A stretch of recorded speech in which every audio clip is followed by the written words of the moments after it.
So one of the things that very often happens for myself, I don't know how it is for yourself, but when we try to figure things out, very often we are not able to, because we just think in circles. And also the just process of trying to figure things out actually destroys the peace and the calm and the clarity that is necessary to understand things in a deeper way and to allow wisdom to arise. Wisdom is different from knowledge. Wisdom is different from logic.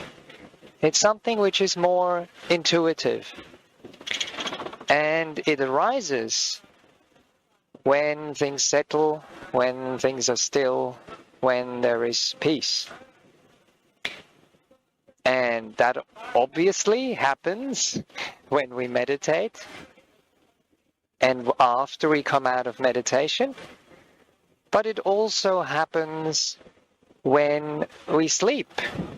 If we are able to sleep in a peaceful way, in a way that doesn't bring up, a lot of dreams and a lot of movement in the mind. And for myself, very often, I can kind of place things in my heart or in my mind and then just see what arises. And very often it arises in the morning, just as I'm waking up. So maybe that's something that you can try yourself. If you have a problem, if you are pondering on something, and you would like to have some wisdom, some understanding arising, just put it in your heart. But then, the most important part, let it go. Let it settle. Let it rest. And then see what arises. So, early morning for me is one of those opportunities. Another opportunity is when I do simple tasks. Something which doesn't need my intellectual mind to figure things out. Mopping the patio at Kusala Hermitage, taking a shower.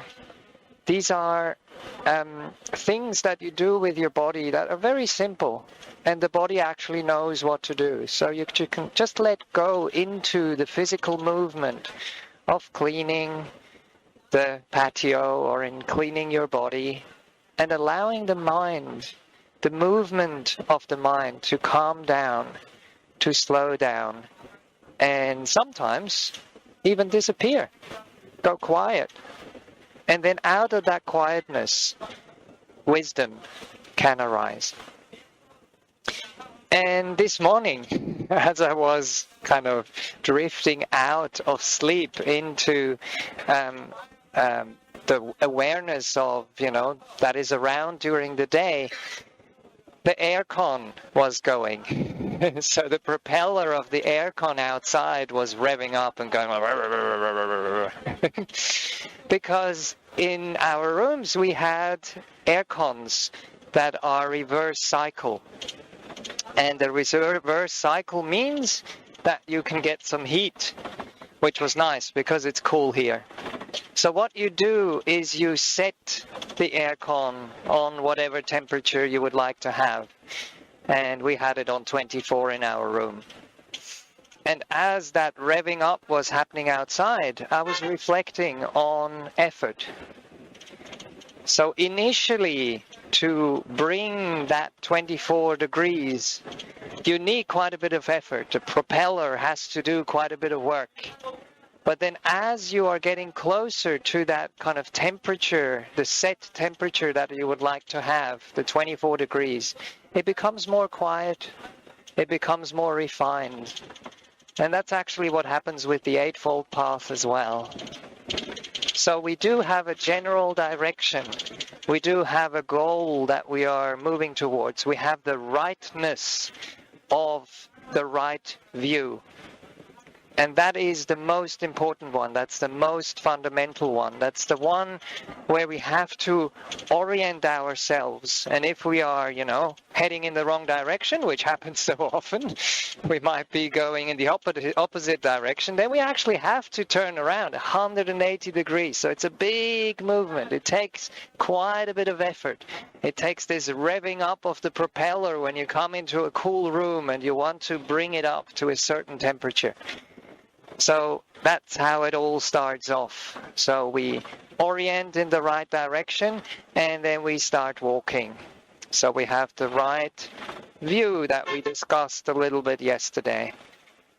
And then out of that right view comes the right motivation, the right intention. And that's already a bit less coarse because we have oriented ourselves into a certain direction and then we just carry on walking in that direction. But as we walk, as the room cools down because it's cool outside, you still have to adjust a little bit. So that happens with the next factors. So the next kind of level of coarseness is the precepts. And the precepts deal with our, wow, a very nice narrow bridge here, hey?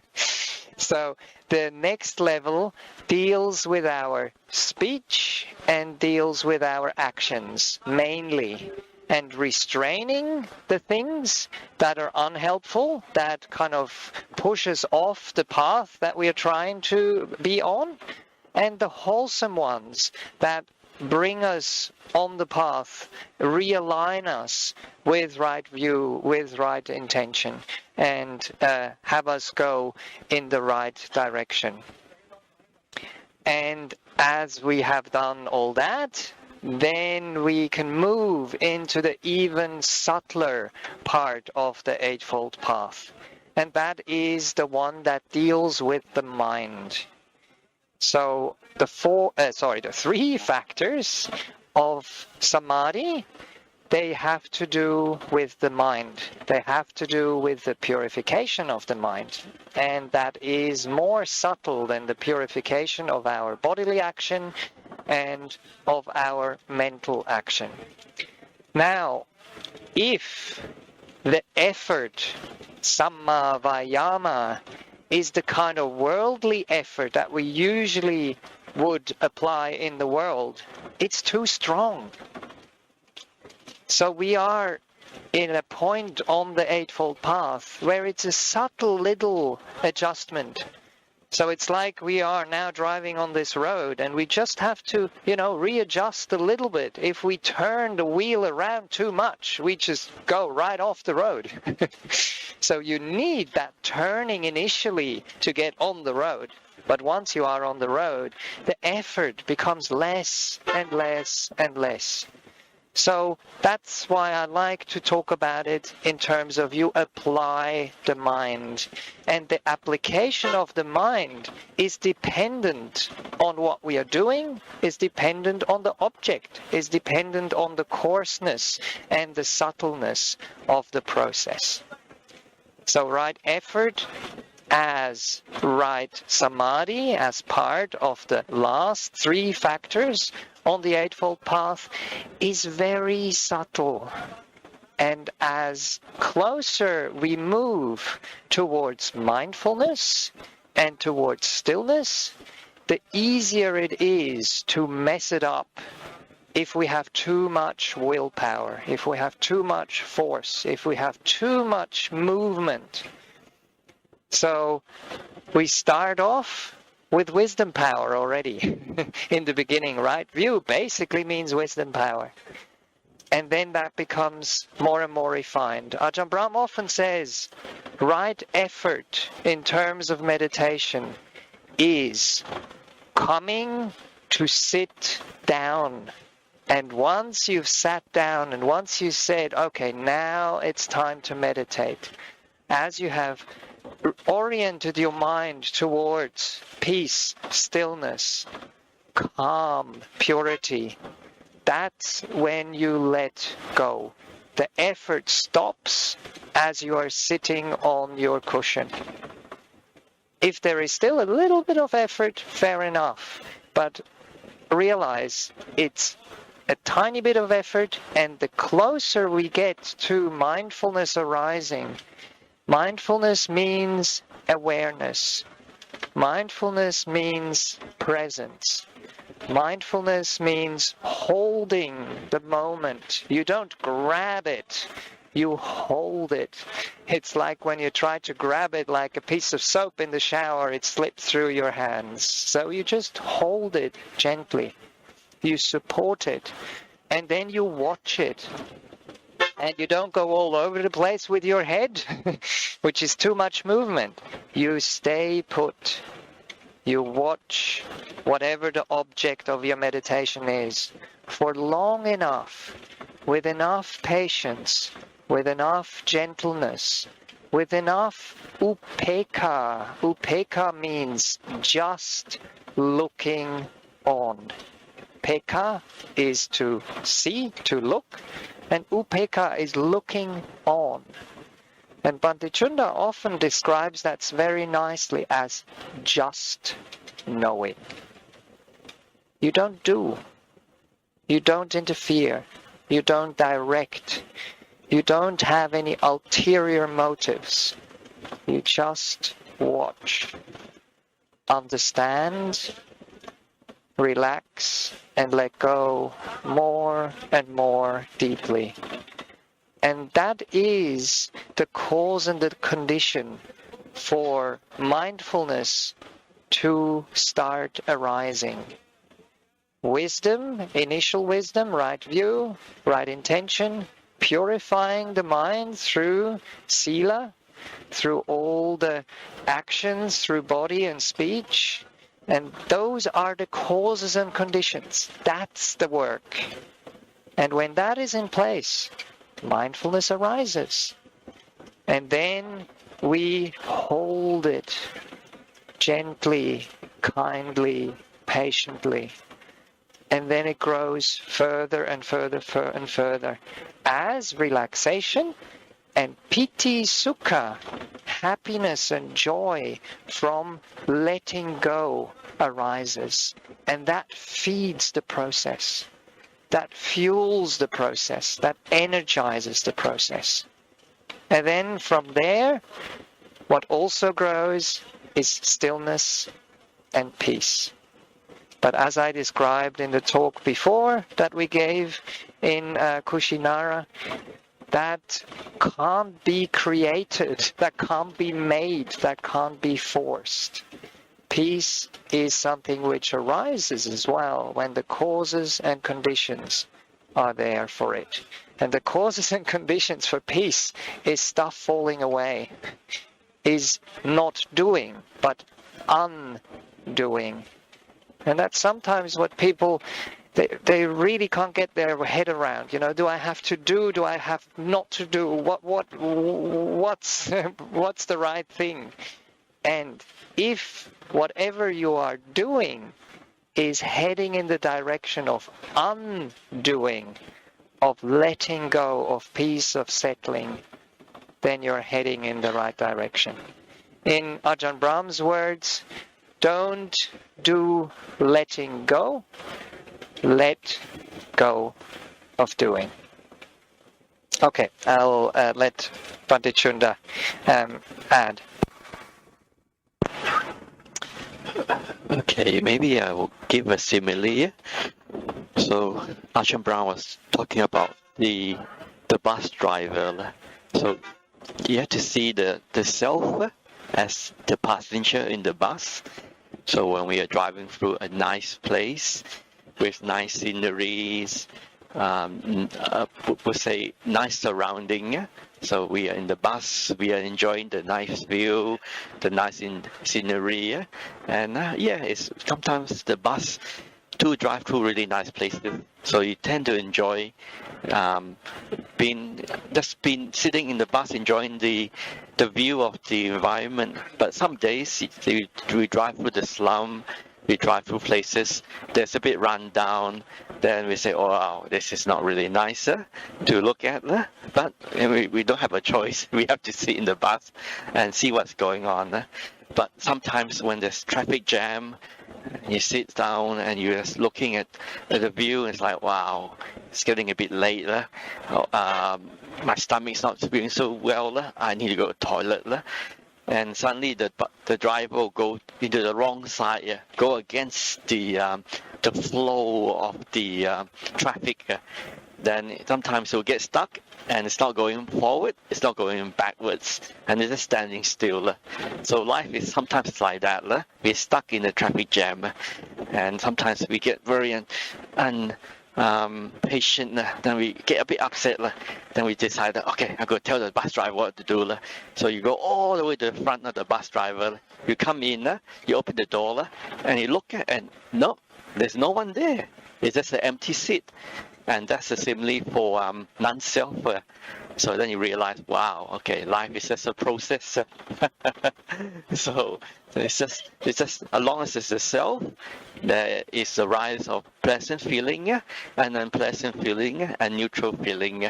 But sometimes when you go into the mind is still, or you go really deep into meditation, then you realize there is no one there. It's just empty. Basically, it's just non-self. And there's no one there, and there's no problem.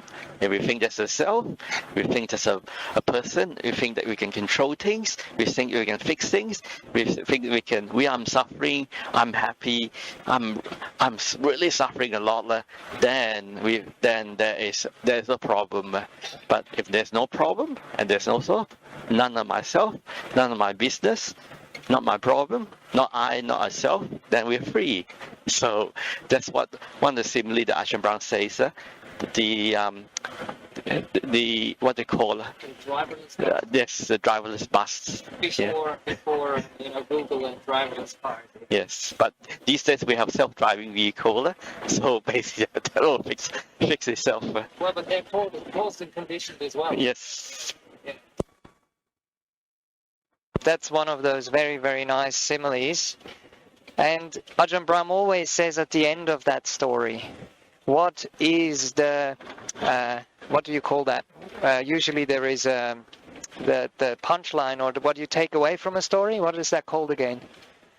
If you have fables, each fable has a, at the end? Moral, yes, thank you. So the moral of the story is, once you found out and had the shock of your life that the bus driver's seat is empty, what do? You quietly go back to your seat, you sit down, and you stop complaining. Because as you are sitting in your seat before, you're getting all worked up, you're getting all excited, you're getting all angry. What for? It's pointless. As it was saying in the sutta we were reading out, it's low, it's vulgar, it's pointless running after those 5 sense pleasures, because there is no bus driver in the seat.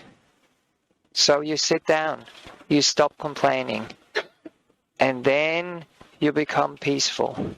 And then the whole process that I was describing before can actually happen. Okay, so let's do a bit of meditation together. What we usually do is we just give a little bit of guidance, okay? And then we just let people meditate. But I'm hearing we only have 5 minutes, which is nice.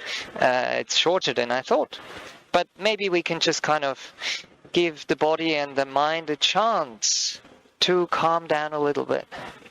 And then to have clarity, and maybe even, just like when I was coming out of sleep this morning, you might see something with a quiet and peaceful mind at the birthplace of the Lord Buddha. And it might just kind of kindle something in your heart. It might trigger something in your heart, which gives you that wisdom that we described before. The wisdom of realizing, why am I holding on to something that is not worth holding on to. But again, it's not an intellectual thing. It's a feely practice. So once you realize the body has no driver, the body is just a process, then you can make peace with that process. You can make peace with the physicality. You can be a friend. You can support it. You can care for it, rather than trying to control it. And you will notice that what happens is everything will become much more smooth, much more peaceful, much more calm, joyful, relaxed, soft.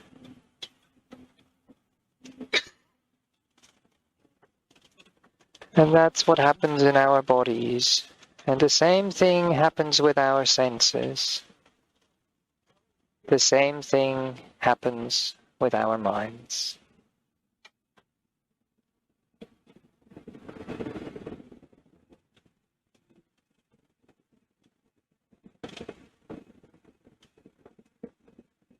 Once our bodies, our thought processes, and our mind is like water, it will be able to adjust to the circumstances outside, the vessel it is poured into. It is malleable, it is flexible.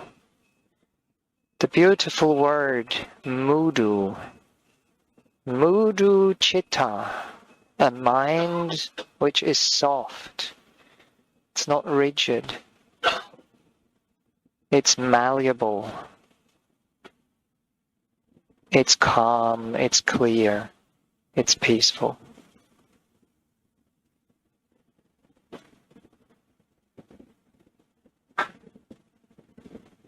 So if the water is too cold, then it's like ice and it's hard and it can't adjust. If it's too hot, if it's boiling, it evaporates, it's restless, it goes all over the place. But if it's around 4 degrees Celsius, then it's just right.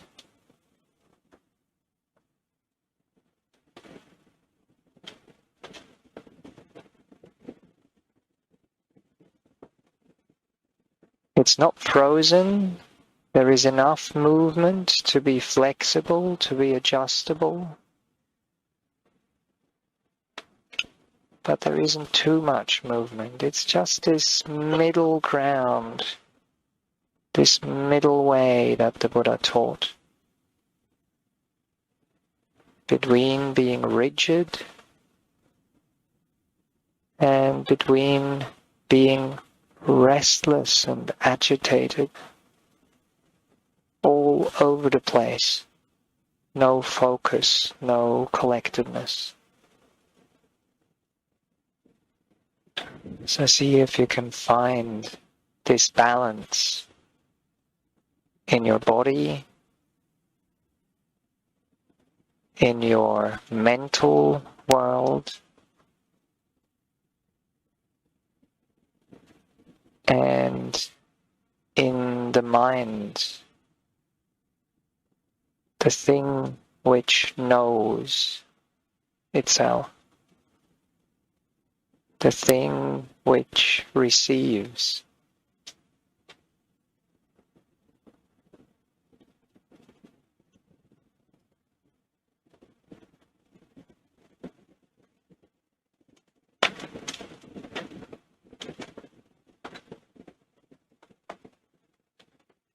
And that's the quality of water without any ripples. It's smooth. It's clear. And when that happens, we can see two things. We can see the world outside reflected on the clearness of the water, of the surface. It reflects, it knows what's going on outside without being disturbed, without creating ripples and waves. But the second thing you can see is you can see through the surface of the water, if you look from another perspective, all the way down into this body of water. And you can see all the fish. You can see all the pebbles.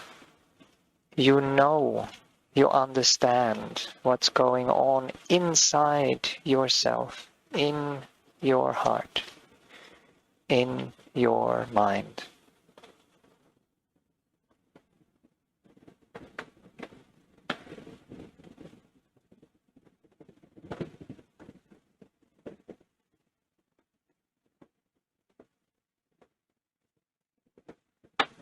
And then you can allow yourself to be carried, supported by that clarity of that water.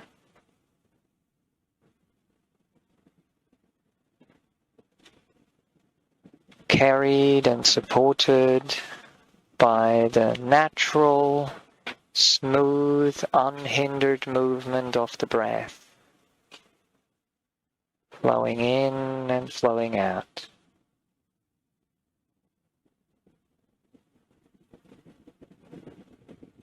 Bringing energy and wakefulness,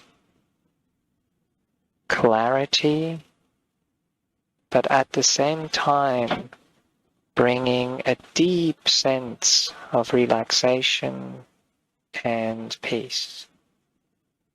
A balance of those two beautiful qualities that we need for meditation. Clarity, wakefulness, energy, and on the other hand, at the same time, peace, stillness, calm.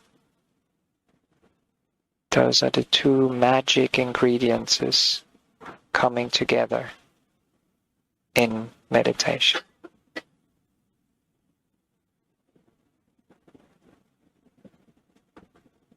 Relaxation and growth of the wholesome qualities.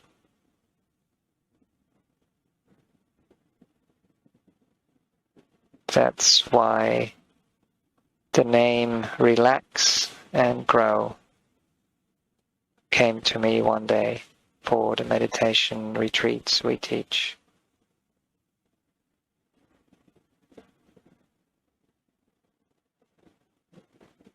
Peace, but happiness and joy and energy at the same time. Okay, let's come outside.